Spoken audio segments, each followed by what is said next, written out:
برطانیہ، چین اور ملائیشیا مشہور سپر سٹورز میں کام کرنے والے ایک لائق فائق منیجر کو بن داؤد سپر سٹور مکہ میں کام کرنے کا اتفاق ہوا۔ وہ برطانوی نژاد تھا اور بزنس مینجمنٹ کی کتابوں میں اس نے ہمیشہ اپنے متقابل کمپیٹیٹر کو نیچا دکھا کر آگے بڑھنا ہی سیکھا تھا۔ مکہ مکرمہ میں کچھ عرصہ اس نے بطور ریجنل مینیجر کے اپنی خدمات سر انجام دی۔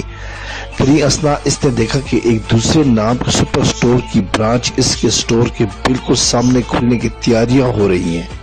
اس نے سوچا کہ یہ لوگ ادھر آ کر اس کی سیل پر اثر انداز ہوں گے، لہٰذا اس نے فوراً بن داؤد سپر سٹور کے مالکان کو ایک رپورٹ پیش کی جس میں اس نئے سپر سٹور کے متعلق کچھ معلومات، مشورے اور آئندہ کا لائحہ عمل اختیار کرنے کی تجاویز دی۔ اس کو زندگی میں حیرت کا شدید جھٹکا لگا جب مالکان نے اس کو نئے سپر سٹور کے ملازمین کا سامان رکھوانے، سٹور کی تزئین و آرائش اور ان کے چائے پانی کا خاص خیال رکھنے کو کہا۔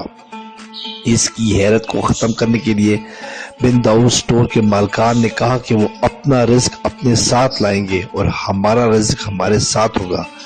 اپنے لکھے گئے رزق میں ہم 1 ریال کا اضافہ نہیں کر سکتے، اور اگر اللہ چاہے اور نئے سٹورز والوں کے رزق میں ہم 1 ریال کی کمی نہیں کر سکتے۔ اگر اللہ چاہے تو کیوں نہ ہم بھی اجر کمائیں اور مارکیٹ میں نئے آنے والے تاجر بھائی کو خوش آمدید کہہ کر ایک خوشگوار فضا قائم کریں۔ دوسرا واقعہ مشہور پولٹری کمپنی کا ہے۔ الفقیہ پولٹری کمپنی کے مالک نے مکہ مکرمہ میں ایک عظیم شان مسجد فقیہ کی بھی تعمیر کی ہے۔ اس کی منافس کمپنی الوطنیہ چکن لاکھوں ریالوں کی مقروض ہو کر دیوالیہ پن کے قریب پہنچ گئی۔ فقیہ کمپنی کے مالک نے جب یہ صورتحال دیکھی تو اپنے مخالف کمپنی کے مالک کو ایک خط بھیجا اور ساتھ ایک 10 لاکھ ریال سے زائد کا چیک بھیجا۔ اس خط میں لکھا تھا، میں دیکھ رہا ہوں کہ تم دیوالیہ پن کے قریب کھڑے ہو، میری طرف سے یہ رقم قبول کرو، اگر مزید رقم کی ضرورت ہو تو بتا دینا، پیسوں کی واپسی کی فکر مت کرو، جب ہوئے لوٹا دینا۔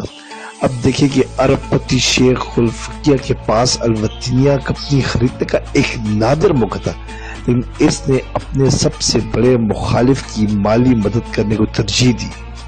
حاصل کلام اوپر بیان کیے گئے 2 سچے واقعات آپ کو اسلامی تجارت کے اصولوں سے متعارف کراتے ہیں۔ کسی مخالف کمپنی سے پریشان نہ ہو۔ اگر آپ اپنا کام ایمانداری سے کرتے ہیں اور کسی پر احسان کرتے تو اللہ پاک آپ کا بازو پکڑ کر آپ کا کامیابی کی معراج تک پہنچا دے گا۔ یاد رکھیں، کسی کی ٹانگ کھینچنے سے آپ کا رزق زیادہ نہیں ہوگا۔ لائک کریں، سبسکرائب کریں اور بیل آئیکن پہ کلک کریں تاکہ آپ کو ایسی ہی اچھی سی موٹیویشنل ویڈیوز ملتی رہے۔